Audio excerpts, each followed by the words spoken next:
All right. So thank you for joining us in the education industry session. This is session number 1. And we are here today with some of our Inland Empire Desert Community Colleges. My name is Stephanie Murillo, and I am located at the Riverside Community College District, and I am your moderator for this session. I will be monitoring the chat. So do feel free to put questions or comments into the chat, and or of course you can raise your hand within the Zoom feature as well if you have questions. So the goal of this event is to showcase the different types of programs and careers that are available within the Inland Empire Desert Community Colleges, which includes 12 different colleges: Barstow College, College of the Desert, Chaffee College, Copper Mountain, Crafton Hills College, Moreno Valley College, Mount San Jacinto College, Norco College, Palo Verde College, Riverside City College, and San Bernardino Valley College. So after this session number 1, you will have an opportunity to explore another industry session. And so at the end, and I'll tell you this at the end, so don't worry, but you're going to go back to the feed loop link and then select another session for your second little breakout. But do note that this is being recorded so that we can share with those who are not able to make it. And we will be emailing these industry sector recordings to those who have attended any part of this event. And we'll make sure that resources actually also get out to all of those folks. So for today's session, for this session today, we have a few panelists from 2 of our colleges, and they represent the education industry. And before we introduce them, I do want to just provide a few housekeeping items. And I think I kind of went over it, but we'll be asking our faculty members some questions. And if you have any questions, then please raise your hand in the Zoom or enter your question in the chat, and we'll get those questions to our panelists as well. All right, so without further ado, I'm going to pass it over for introductions. So panelists, what I'd like you to do is please introduce yourself with your title, of course, the name of your college, and then tell us a little bit about what excites you about the education industry. Amber, go ahead. Hi, I'm Amber Lappin. I am faculty over at Riverside City College in the teacher preparation and excuse me, and early education department. And I started actually as a preschool teacher. I was a preschool teacher, then a preschool director, and now I am happily in charge of preparing other teachers or people who work with children in Riverside to be ready to go out there and know what there is to know about children and how to love them and support them, but not just that, but help them grow. So that's what I'm most excited about. I'm most excited about equipping people who are working with children in one capacity or another. And my specialty is early education, so that's 0 to 5. But we support teachers all the way for K-12 as well. Excellent, thank you. Emily? Hi, my name is Emily Phillipson. I am a assistant professor in the School of Education and Teacher Prep. Amber is my wonderful colleague. We're in the same department at Riverside City College. And like Amber, I myself was a preschool teacher before I was faculty, and I also am a credentialed school psychologist where my focus was with the preschool early ed range. And so I really like having both of those worlds, kind of the psychology and the education piece of it has been really helpful. And so yeah, I'm really excited about the field because I think COVID has really pushed a lot of changes. We currently have we can't hire enough teachers right now, which puts students in a very good position to be choosy and to negotiate where they want to work and what benefits and pay they want, or that they desire, that they deserve, I should say. And yeah, I really hope that as a society, you know, I feel like we're kind of moving towards this education, I think, overhaul. So that's exciting. Thank you. Jennifer? Good evening, everyone. My name is Jennifer Dielman. I teach at Copper Mountain College in Joshua Tree, which is right outside of the Joshua Tree National Monument. I am the adjunct education professor, and I also work very closely with the ECE education department as well. I am very passionate about education and teaching the next generation. I think I agree with Emily and Amber that the education world is exploding with new possibilities, and I love teaching my students how to embrace those possibilities and what they can do and how they can be part of something really wonderful. Excellent.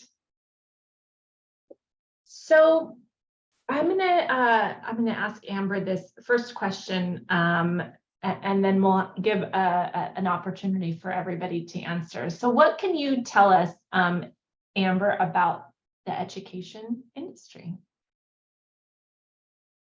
What everybody has already said about the fact that our industry is in desperate need of new people. So I think that is not just new people, but people who are adequately trained, who are passionate, who are good at what they do, and who understand why they do what they do.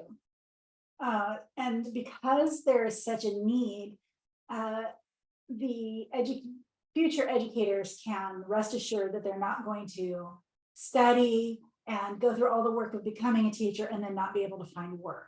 Finding work is not going to be a problem at all in education.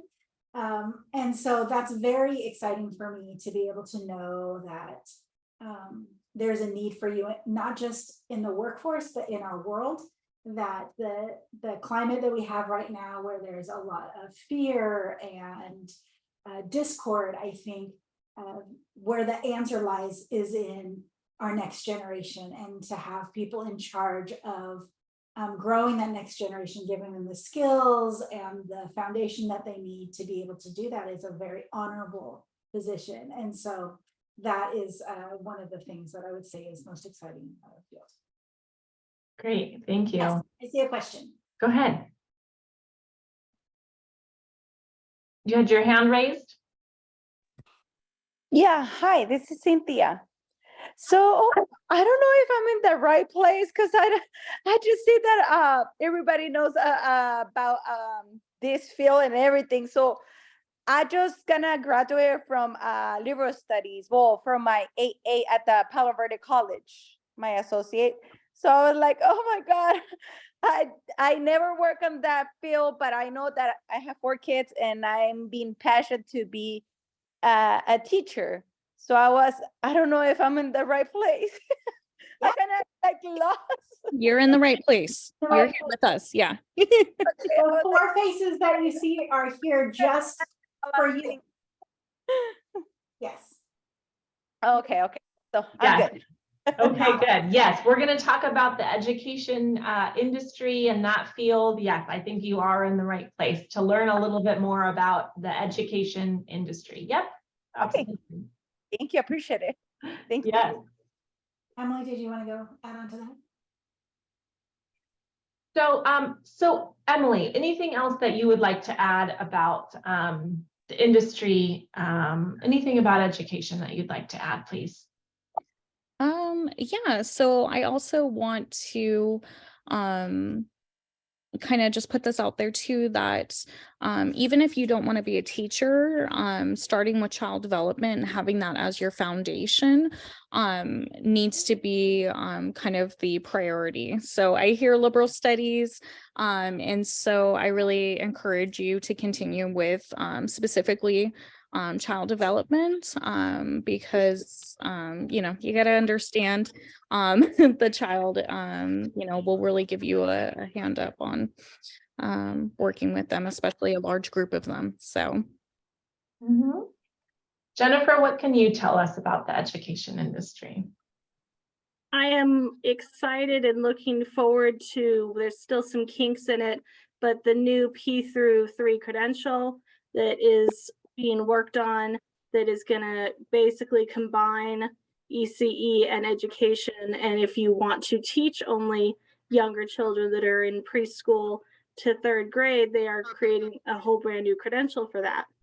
Transitional kindergarten is another aspect of it. If you want to work in a area with 4-year-olds who are getting ready to turn 5, and you get to use elementary education work along with early child development work together, it's a very exciting time in California. Education really is changing and evolving, and it is going to take a little bit of time to work out some of the kinks in it. But I think that we are on a way to making education very just different and giving many different people opportunities in many different job sets and skills.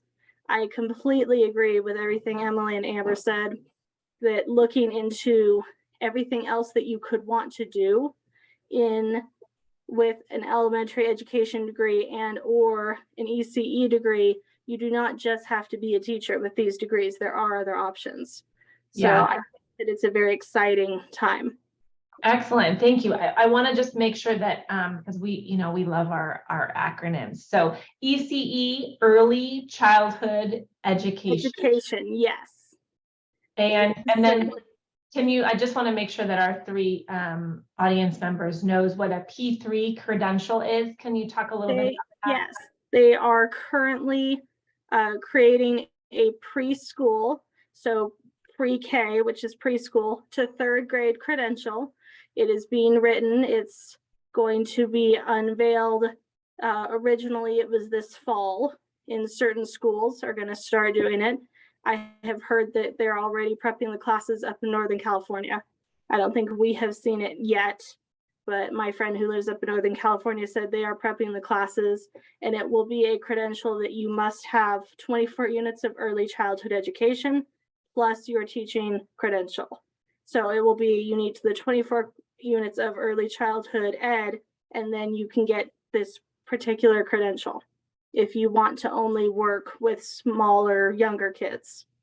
And just to be clear that prior to that, so right now, currently, you have a Yes. multiple subject teaching credential, and you can Correct. teach Yes, elementary school and correct. sometimes Right middle now, school. currently, we have a K-6 credential, and then I believe it's 7 to 12 credential.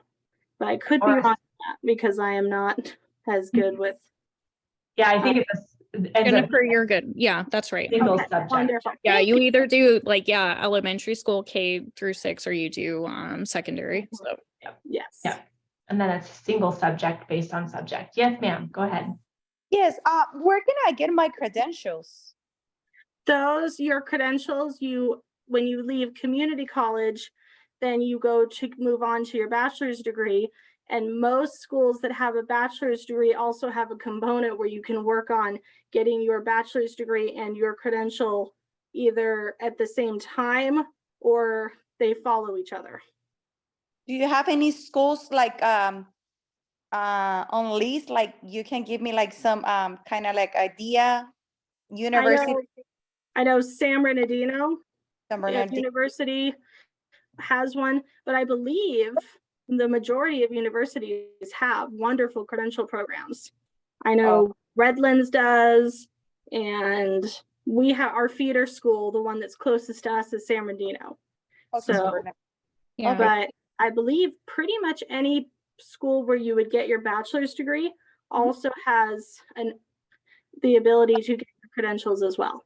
Okay, awesome. Thank you. I would also highly suggest, what school did you say you were from? I'm from Palo Verde College. Okay, so I highly encourage you to reach out to your faculty there, because they can have more specifics about Because it is true that most, if not probably all, Cal State and UC schools are going to have education programs. But your faculty from your college are going to know all of the specifics about what transfer agreements that these schools have, these 4-year schools have with your specific school. And then also to your faculty members will also be able to kind of help you look at the pros and cons of going to a public school versus a private school, that type of thing. Yeah, I'm gonna have my interview tomorrow, so with my counselor. So hopefully, Good. I will. Yeah, and reach out to your faculty too, because sometimes counselors don't always understand everything we do in education. So I highly encourage you, reach out to your faculty and your professors as well. Okay. Get it. So I'm going to turn it back to Amber to ask this next question. What kinds of programs are available in the education industry, and how long are they? Well, it really depends on your area and your school, what's available, because we all have kind of our own specific degrees that you can have.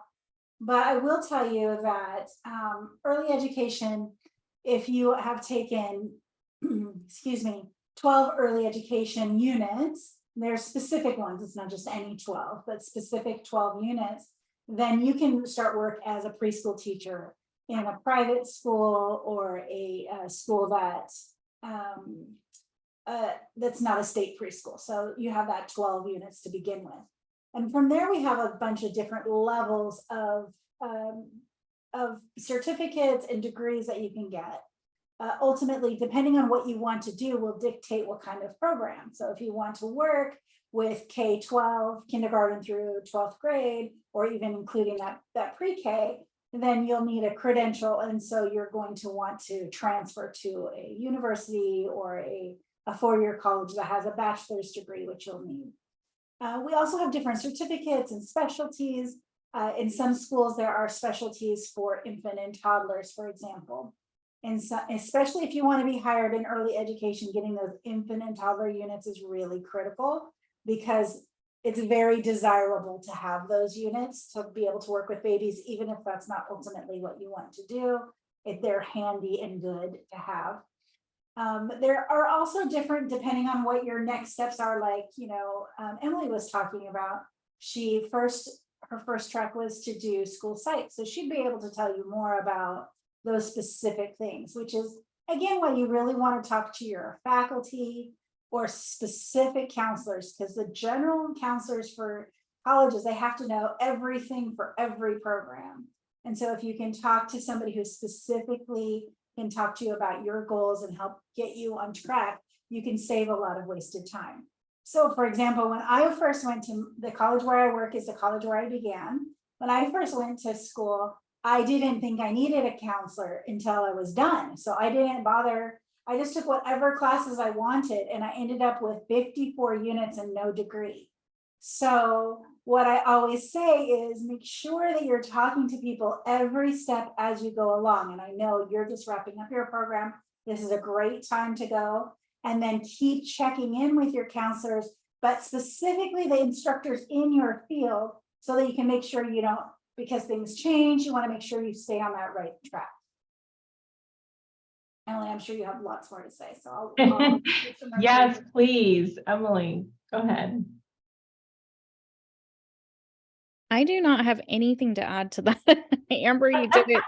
So if there are specific questions that I can answer, but Amber, you did it. Awesome. How about Jennifer? Anything about what kinds of programs that are available and how long they are? I agree with both Emily and Amber. A lot of it depends on, like they said, what you want to eventually do.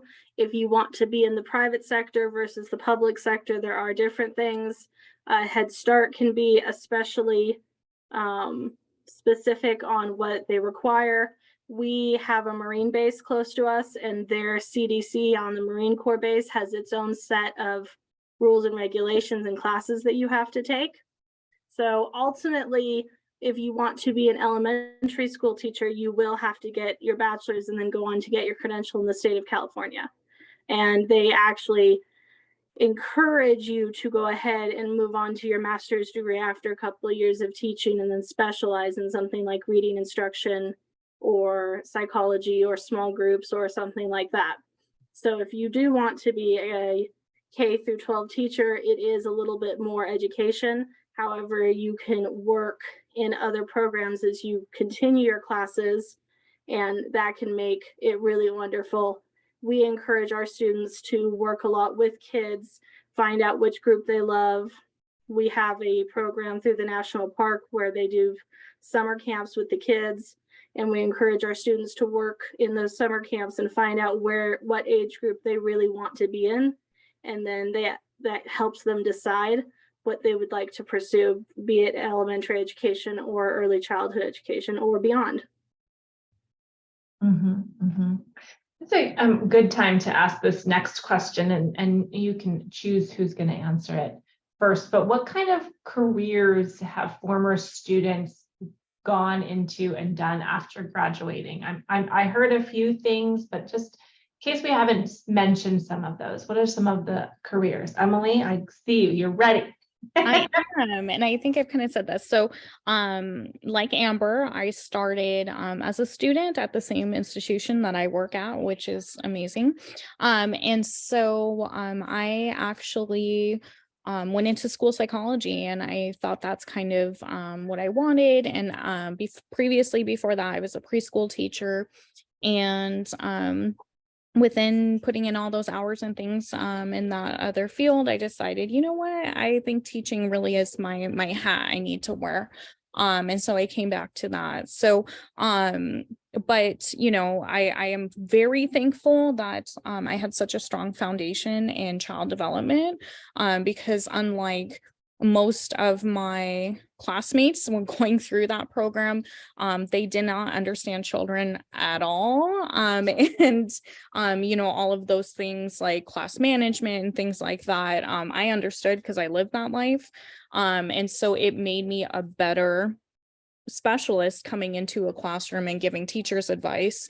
You know, that was a very different perspective versus somebody who had never had that experience. So students go into, you know, special education, they go into, and there's all kinds of opportunities with special ed.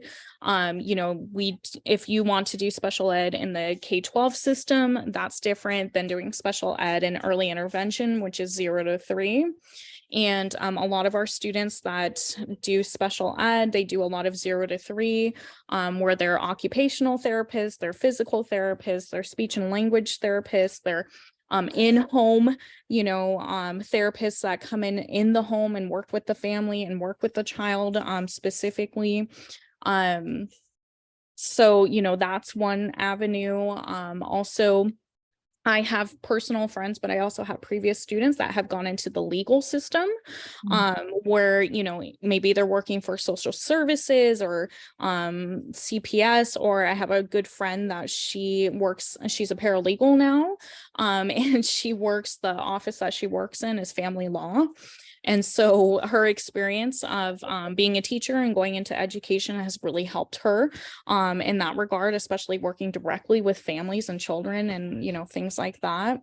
And so we have, you know, a ton of other kind of these branches. Yes, we're teaching, but we're also anybody that's going to work with children and families. And even we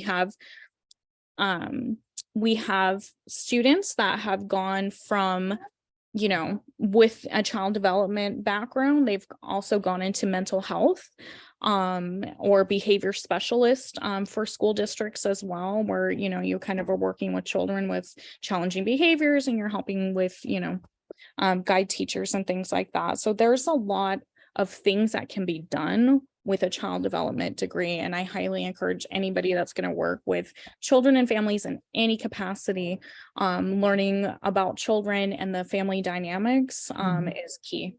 Yeah. So. Great. Anything to add, Jennifer or Amber?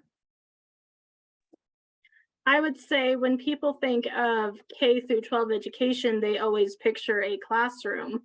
And I have had several classmates and people who work in other capacities. One of the students that was with me in my program actually had gotten a criminal justice degree and worked in the juvenile hall, and then went back and got her teaching credentials so she could teach the students in the juvenile hall.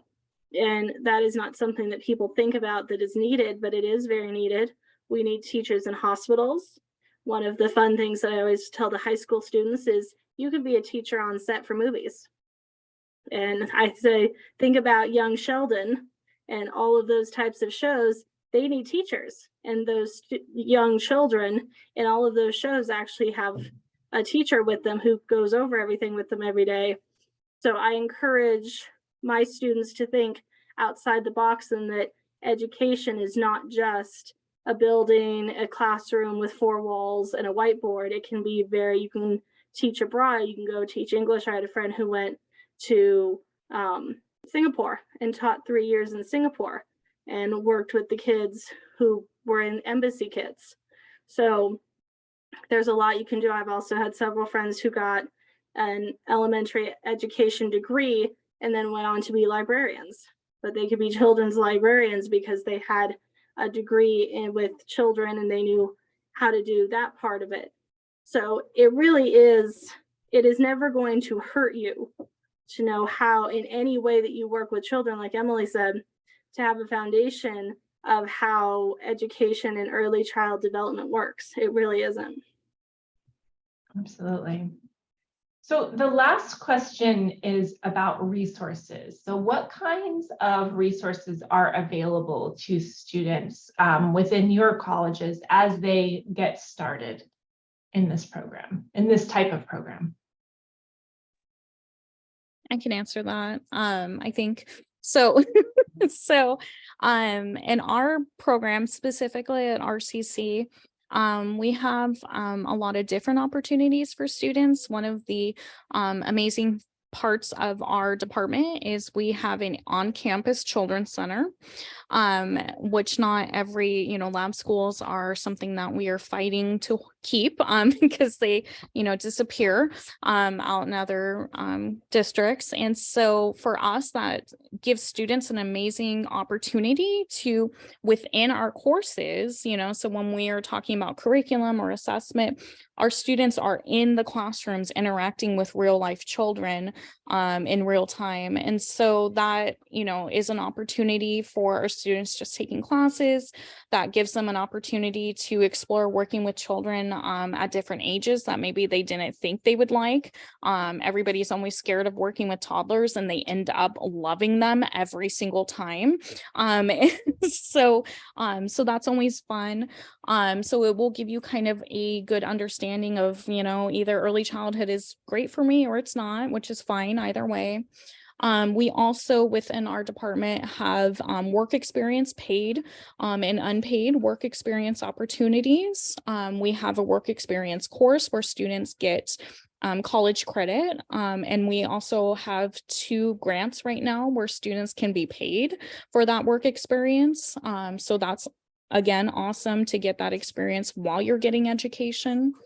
And then the final opportunity that we have that I can think of off the top of my head is we have a apprenticeship program that we are still kind of in the kind of very beginning. It's very fresh for us, but ideally what we want is we want to have different tracks within our apprenticeship program where faculty will closely advise students on coursework and specifically what order of coursework they take. And then simultaneously, we have community partnerships where students will be placed depending on their track in different rotations to also gain work experience as well and be paid for that work experience. So we're really trying to shy away from unpaid work experience because everybody's time is valuable. So, yeah. Jennifer, anything that you want to add from your perspective on resources and support available for students? We have quite a bit of support at our school in terms of EOPS and access help for students who are needing it. And this semester, I'm really excited. We have a scholarship through the Retired Teachers Foundation where they are offering $1,000 scholarship for our students. as they graduate, which is a wonderful thing for our students. There are several teaching scholarships available, and I tell all of my students I am happy to write letters of recommendation. If you need anything, please let me know. We have also very good relationships with the Boys and Girls Club, and they often hire our students over the summer. And we have had several students who, after they take the elementary education class, go on to work in the school district as aides. So once they have that foundation and they've been cleared, they get to know the teachers and the students in a particular school, and then they can apply to be an aide. We also have one of my students this semester is a bus driver for the district as well. So she's taking my class, and then she also does that with the district. So she's getting to know the students and finding out which school she would like to work at in the future. So we have several opportunities for our students to basically get to know this area and the students. And then if they want to, they can come back and work. It's really wonderful. That's great. And you mentioned an acronym EOPS. Will you explain that to us? That is our program that we have. It's education. You're going to get me on the spot here. It is essentially, it's our government program. Okay. It helps students with their tuition, their books, all of those types of things. And then our access department is our disability department. And if students need help with tutoring or accommodations in any way with bigger textbook sizes or testing time or anything like that, we offer that as well. Okay, so we have about 6 minutes left of this session. So I can ask our 3 attendees if there are any questions, and then just open it up to see if our panelists would like to add anything that we haven't yet talked about.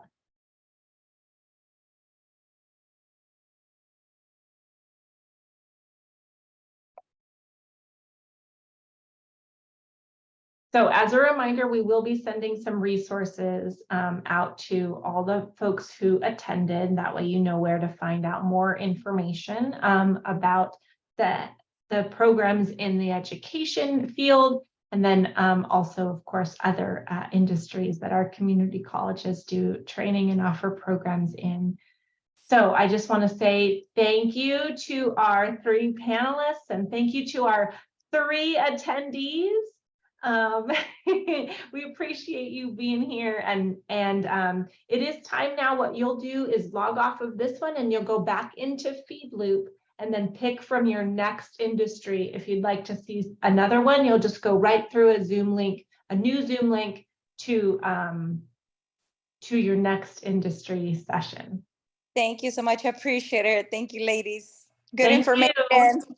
Nice to meet you guys. Good luck as you continue on your journey. Yes. Ah, good luck. Thank you, ladies.